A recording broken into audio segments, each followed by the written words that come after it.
Today we're looking at Chaos Zero Nightmare because I believe it is a must-play strategy deck building game that not a lot of people are looking at or paying attention to because they disregard it because of its gacha and mobile nature. I think that is an absolute mistake, and you should absolutely be checking out the game if you enjoy things like Slay the Spire or Darkest Dungeon or any of these other like deck building roguelike games.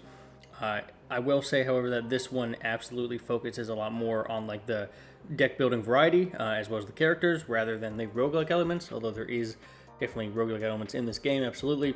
It isn't as strictly speaking a roguelike in that traditional sense. But the reason I kind of mention that is because, oftentimes when these games pop up, the question is, well, what the hell is it, right? Oftentimes these games, the gameplay of it can be quite obscured via things like, the artwork or the story or whatever else, the characters, the gacha, right? So this game, as I mentioned at the start, is primarily a Slay the Spire or Darkest Dungeon style deck building strategy game with some roguelike elements. And that really lends itself well to very interesting gameplay, as well as some quite involved character building that you can do. So I'm just going to show the combat, my combatants, I guess, my agents or whatever you call them, your characters, right? So pretty much, I would say that something that the game really excels at in this space is really giving you a really nice progression curve. And so most of the points here, in terms of the roguelike mode and the increasing difficulty and the meta progression, really boil down to very nice progression and very nice feeling of achievement. So pretty much, right, like you have, in this case, you have your 4 base cards that are attached to your guy. You have your 4 Epiphany cards, which are pretty much just a system where once you activate one of these, it can go into a better card that gets added to your deck, right? So you have basically 4 base cards, 4 Epiphany cards, and a ultimate skill.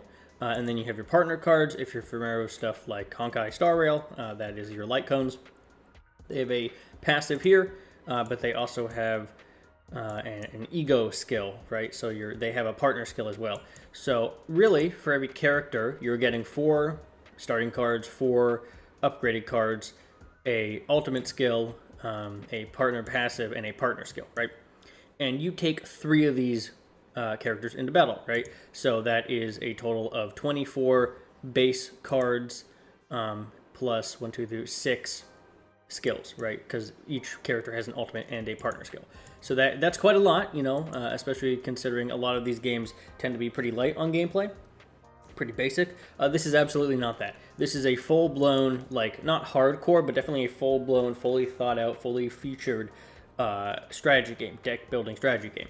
So you are going to have, simple cards from just doing more damage and creating other cards to definitely more complex cards, right? This is a relatively simple guy, so his main thing is doing damage, creating futility cards, upgrading those futility cards to do healing and attack, and then increasing the damage of stuff like Black Hole based on the amount of futility cards you get rid of or that you have in your hand. So that's this guy's main objective, is to do things that create cards and then use those cards to boost damage for higher level stuff. In this case, I have him attached to this card here, and this is pretty much just like a bonus to boost attack damage, right? As you can see, I'm not really using their ego skill, which in this case is, it is helpful. Like, this is definitely a match because it helps when a card is exhausted, and part of this guy's whole thing is futility cards, and futility cards, once you play them, they exhaust. So this does help, so that if I activate an ego skill, right, and then exhaust a bunch of cards, it weakens the enemy, a random enemy. So that's kind of a basic synergy, is that you have these cards, you're doing that stuff, you activate your partner ego skill, you exhaust a bunch of cards, you're weakening them, and then you can do damage, right? So that's kind of the setup there, and that's the main guy here, my first 5-star, right, that you get from the starting banner. It's a random one of them, but I got this one, and so I think it's a good example to showcase, the basic setup of what you can expect when you go into the game in terms of, what your cards do and that kind of thing, how your partners interact with that. And then you get to the save data. And when I'm talking about progression, you have like basic gameplay stuff. And the progression of that's very nice because as you go through, you know, cards will get upgraded and whatever. The save data is really where this game is quite unique. So in typical roguelike modes, or even roguelikes in general, once you've completed a run, that is it. Your run can either go to endless mode or you can go to main menu, right? Not so much in this game. In this game, once you complete a run, you have save data. As you can see, the base level cards are damage, healing, damage, and then, you know, all hit, upgrade, echo stuff. My save data here shows a little bit different, right? It shows a strategic starting point. That's a card that was not in the other deck. Financial therapy, another card that wasn't in the base deck. So you can see by the save data that your roguelike, and this is the roguelike mode, right? The roguelike mode stuff you get in terms of extra cards or boost to cards or things you might not have had before actually get to be saved. And you get to use that on top of things like your equipment. You get to use that in other options in other modes, which is very nice. So you're not basically just stuck with the basic options here for how it works. You have save data, and that save data can be used for both grinding in the simulation, which I'll showcase in a second, and it can be used in the what else? It can be used in the battle missions for the story segment. So I'll showcase that in a second. So that's that, and this is the mode, and this is very nice because, as you can see, you can store a lot of these. You start at 15,000, and then anything beyond that is better, right? And it shows your card count, your equipment that you had during that time, all this, and you can dismantle them if you want to, but that's your save data. That's the roguelike mode. And then you have things like potential. This is your skill tree, right? Basic, extra damage, that kind of thing. For potential, memory fragments, similar to, you know, Star Rail or Genshin. Progression model there. Base sets give you extra things. Not super important yet, but definitely, you know, an extra thing you can work for and grind for. And then, of course, you have your constellations, which are just duplicates giving you benefits, and these are very strong benefits, so, you know, obviously that would be helpful. But that's pretty much the setup. You have your main guy with their level, right, their stats, your cards, your basic cards, the partner, your save data boost for the roguelike mode, your skill tree, your passive bonuses here, and then obviously any duplicates, and that is the same for all these characters here. Now, what you do with that is actually quite a lot. There's a lot in this game that I think is quite, there's a lot of content, generally speaking, but it's also relatively varied, which is something that you oftentimes don't see in a lot of these games. So first off, right, you start off with missions. You'll have, you know, story missions and battle missions. Story missions, for the most part, don't include battles, although they can sometimes include battles, right? And this is very basically, you know, you have your prologue missions. You'll get to a chaos zone, which we'll talk about. You have, you know, various things here. These are just story segments with characters. There's voice acting, but it is in Korean or Japanese. There's no English voice acting currently. So you go through here, right? Another chaos one right here, and then I assume this bumps out. But so that's kind of the story. And then you have your battle missions, which are very similar. Go back here, right? Starting off, battles, various things like that. Promotion, you have to do these in order to gain the next tier of levels, right? 10, 20, 30, 40, that kind of thing. You can do these, you get rewards for doing them, and then you can also go to the hard mode version, which is very nice, and you can do these right here, and that gives you rewards as well. Back, and this pretty much stays the same, right? Chapter 1, Chapter 2, Chapter 3. Promotion mission there. Chapter 4. And these battle missions you do, you know, as standard. So if you want to do that, that's good. When I mentioned, you know, the chaos mode, the roguelike mode, this is where you can use them. So I'll just go back to an example, Chapter 1 here. On hard mode, let's do this one, right? So you have win conditions. I'll enter here. You can see that I have save data. So let me just use one of them here, right? Save data. So as you can see, my guy here has save data, and it's the save data that I showed last time.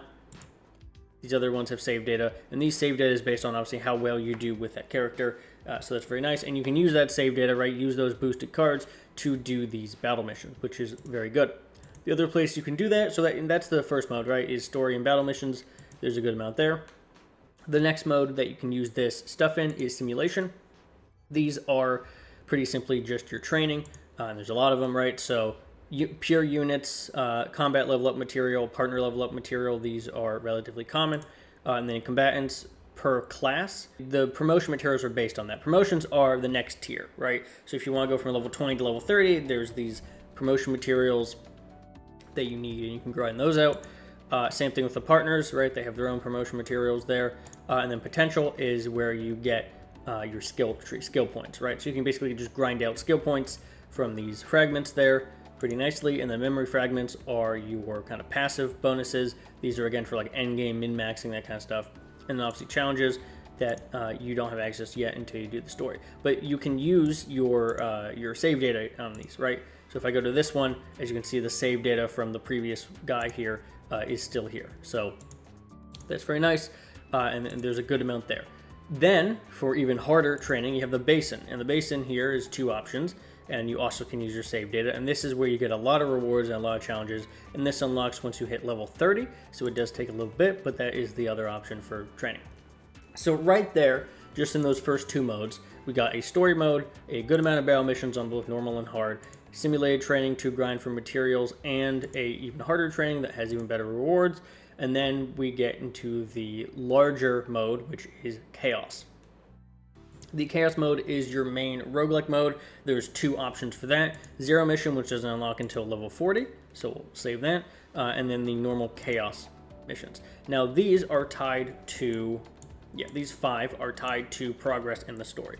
If I click on an unidentified one, it says complete chapter 3, number 6, in order to get access to this, right? And so this is kind of your maps, your maps or your setups for the roguelike mode. In this case, the first one you get pretty early on, and it shows this, right? And I'll hit enter real quick.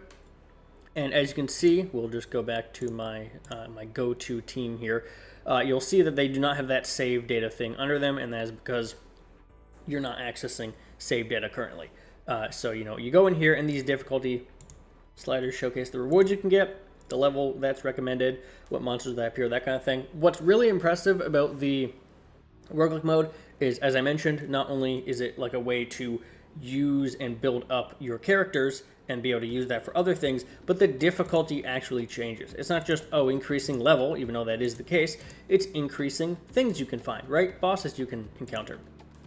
And the reason that's important is because this difficulty is not just an increase in health. It is more complex maps, it is less forgiving maps in terms of like rest points and stuff, harder enemies to deal with that do more annoying things, or things they have to deal with, or things they might not be able to deal with.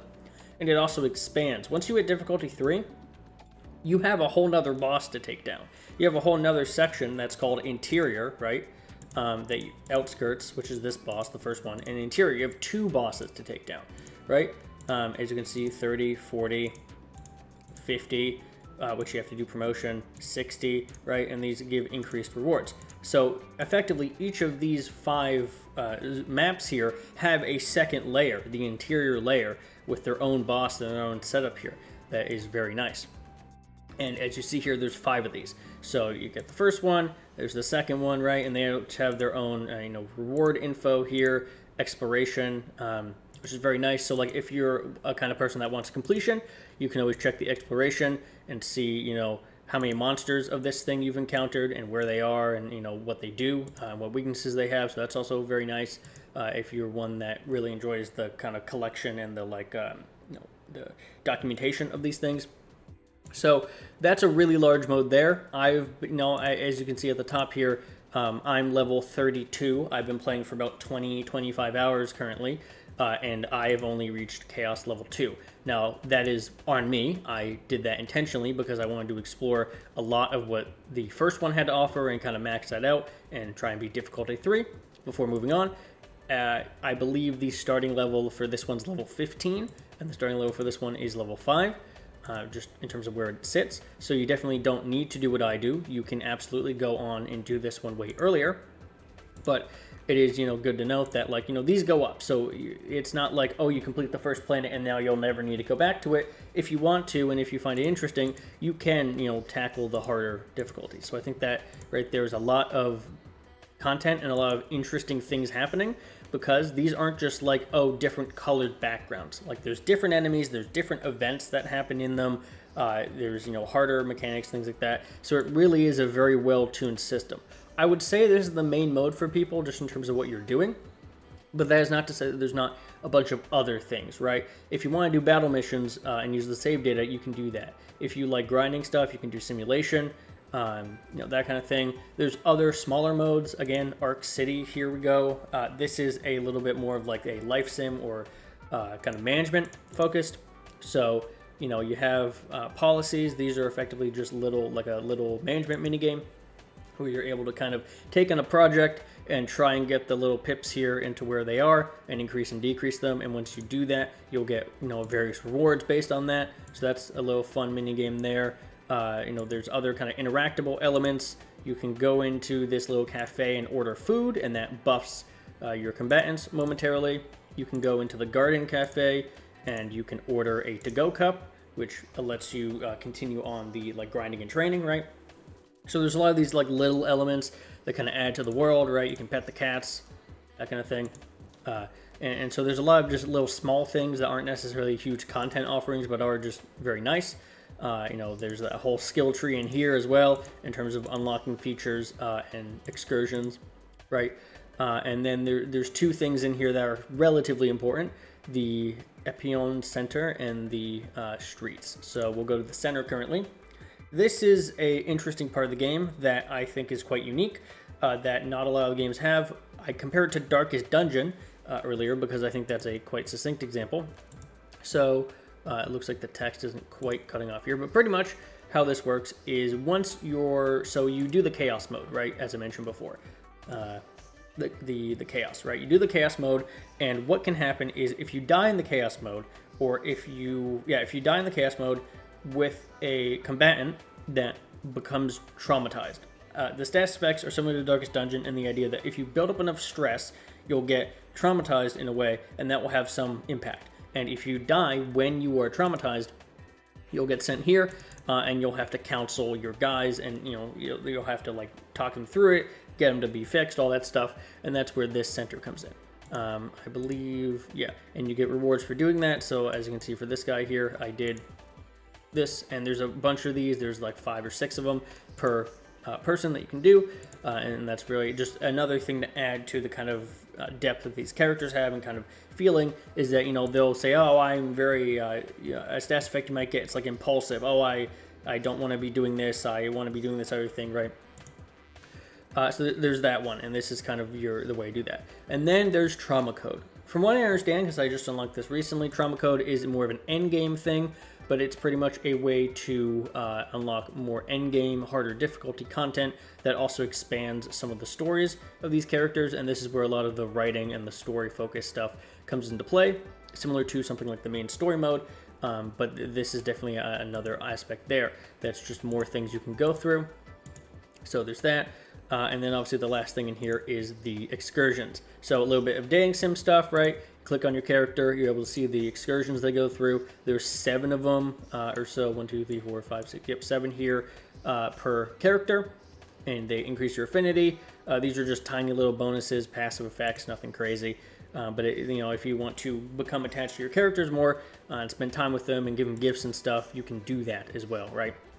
So overall, in terms of broad content, you have the story missions, the battle missions, simulation, harder simulation, 5 chaos modes with increasing difficulties, the Ark City stuff, and then obviously any other limited time events that occur. In this case, we have there's a trauma code event going on. There's a event for the hyperspace stuff going on currently if you clear zone 10. There's an event here for checking back every day to get zones. There's a zero system thing. If you reach level 40, there's an event going on there. And then there's a new journey element for daily logins and stuff. But that's a lot. And this is launch, right? This is the stuff that's launching currently with the game. And that's not to mention, if I go here to what they're effectively going to be doing with their seasonal content, right? And they pretty much explained, I believe this should open up in here. I believe the seasonal content is similar to something like a Diablo style season, where you have to effectively use specific save data in that season. The cool part and the nice part is that it actually is not that specific in terms of needing to play the content right there, right now. Like you don't have to be at a specific time, a specific place to do that. It kind of just lets you, do that for you. Pretty much what I mean to say is, like, once you've done it, you don't have to rush to do it, right? Once you've done it, you've completed it. If you haven't completed it, it goes into the main story in the main segments. So you don't have to rush. It's not going to auto-complete for you if you don't finish it. It's just going to somehow, we don't know yet, but it's going to fold into the main story elements here and the main battle missions. So if you miss like Season 1 or Season 2, then you can do that. And so I think the content offering on display here is quite a lot. You know, it can be overwhelming, but I think it does a really good job of pacing you. I'm level 32 here, and I haven't unlocked everything in the game, right? As I showed you for the Chaos, there's a 0 system thing that does unlock till level 40. There's something I'm sure that unlocks at level 50. So, like, you know, it does a really good job of pacing you and kind of only introducing you to things when you need it. And I think that works extremely well to kind of let people kind of get used to what's happening, right? So, last thing I want to kind of mention here in terms of, like, I talked about content, talked about how the gameplay loop works and the systems at play. I'm going to try and show you some gameplay. I may or may not have shown gameplay before this. I've been trying to record this gameplay part of the game for a long time, and I keep messing up because I'm not that good at showcasing gameplay. So I'm just going to use my basic team here. Let's actually use a different team. Let's use this team here. Seems good. Let's do level 30. Let's do one challenge because I don't have that much energy. And I'm going to try and showcase how a typical game would play out now that I've explained everything else that I want to. So, you know, as I mentioned, Slay the Spire style, everything like that. You have your partner abilities, which, as you can see here, in this case, the partner for Beryl is damage. Cassius just has his ego skill, and Mika has her ego skill right here. So right now, because I'm on an emulator, these things are busted, like the art's busted, but these are still like perfectly functional elements, right? Beryl is a retained character, pretty much meaning that you want to retain her elements and her guns, her damage, and then you'll be able to use it on the next one that has additional effects. Cassius is effectively a support character, drawing cards and trying to stack as much damage as possible. As you can see, also things like weakness take into effect. In this case, you can see it play out very weak. The other thing I want to mention is this game looks very nice. This is not the best example to showcase because it is kind of dim, but you know, you can even just see from things like these little grubs here, these are very well done character art, decently done music, right? The animations for things are very nice. Like, this all works extremely well to give a sense that this is a game made by people that understand the genre and understand what they're doing. Oftentimes you look at things like, you know, Slay the Spire or Monster Train, and they're really ugly. Like, they're nice games, they're well done, but they're very ugly games. They do not look good. This game does, right? And so if you're looking even for just a game that visually represents and looks very nice in this style, I think you're going to be very happy with how a lot of these things work. Again, you're looking at probably the ugliest the game can look with a bland background and bland little guys here, but overall, I would say that if you've seen footage of the game, you'll know that this game absolutely looks the part. And it might be hard to tell because, again, these are chibi-looking models, you know, this kind of thing, but you compare it to Mormons, which is the other game that looks like kind of like this, or Resident Solstice, a new one that came out. They look ugly, like heinously, disgustingly ugly, and chibi and like weird. These don't. This actually feels like they put time and effort into creating a thing that really works and really exemplifies the style they're going with. So as I'm going through here, I'm not trying to explain every card. I've tried to do that in the previous recordings, and it just hasn't gone well. There's a lot that's going on. I am level 35. I am using my save data from the excursions, right? The chaos mode. So there's going to be a lot here that doesn't make a ton of sense, especially because I'm going very fast. But that's kind of how you get used to the game, is you get used to it slowly. You start basic, you start, you know, with the basic difficulty 1 and 2, things are simple, and then you eventually get very complex or more complex where you have to start understanding, you know, all the elements at play and what things interact with what and all that.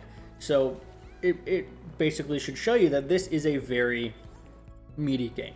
There's a lot here in terms of strategy, in terms of gameplay, in terms of content offering, in terms of deck building and variety there, and just things to do. And I think it does a very good job of pacing that out, as I mentioned. Finally, because everyone does like to know about monetization for this kind of game, because it is a gacha game, quick wrap up here. Primarily playing it on mobile because the PC launcher sucks. So that is another thing. But because it's a mobile game and specifically focused on mobile, there is obviously the gacha monetization and stuff like that. There's 3 main ways the game makes money. The Ark Supply Pass, which is just a battle pass right here. And this is standard battle pass stuff that you go through, right? Battle pass, purchasing levels, that kind of stuff.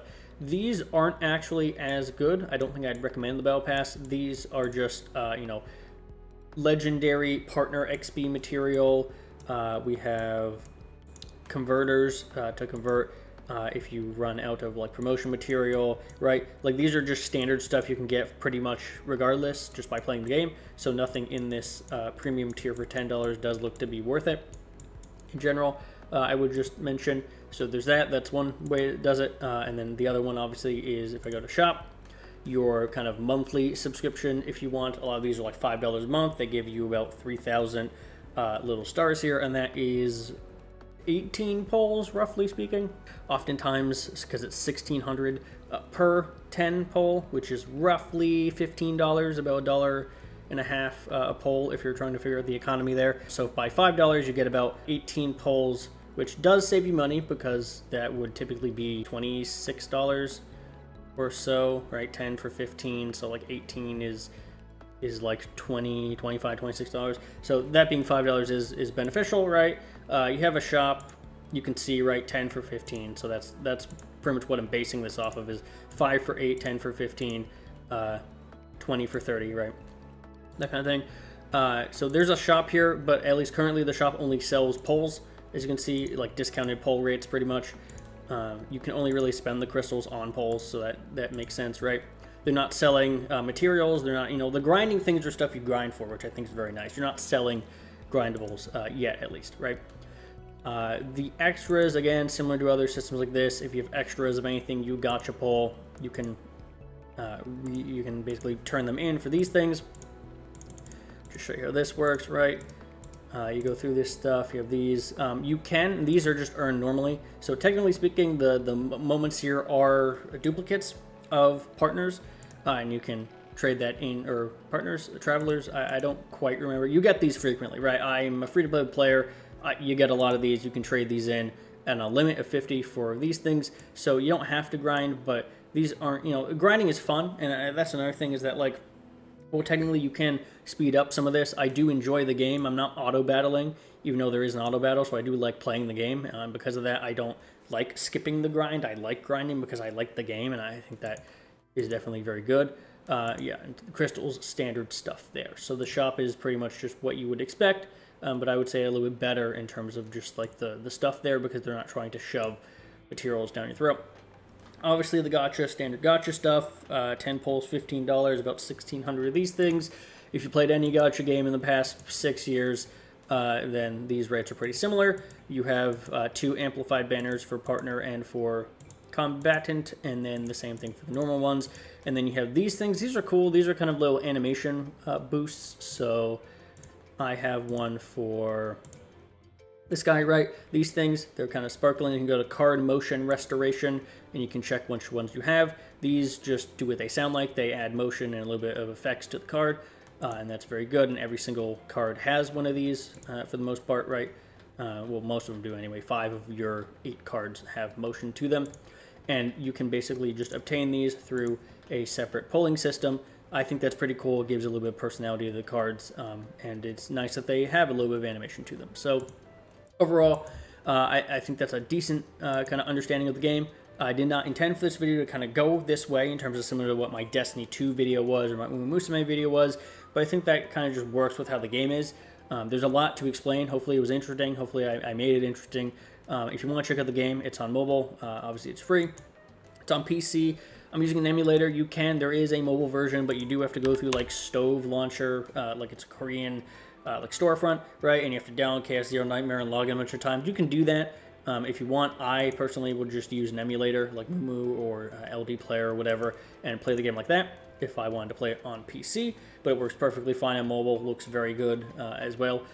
So I just think that this is a game that people should be checking out more. It's one that I think is getting often overlooked, and it's one that absolutely more people need to put on their radar, because it comes out, people are like, oh, it's a Slay the Spire ripoff or whatever. But I think there's a lot here, and I didn't get into too much of the battling stuff because, again, it can be quite complicated, especially as you kind of level up. But this is a game that really rewards time and effort and paying attention to the systems, and that is quite rare for a mobile game. So I just think, if you're interested in this kind of thing, absolutely check the game out. If you want to see more stuff like this, more of these deep dives, more of these reviews, hands-on reviews, make sure to like, subscribe, do all that, and we'll see everyone in the next video.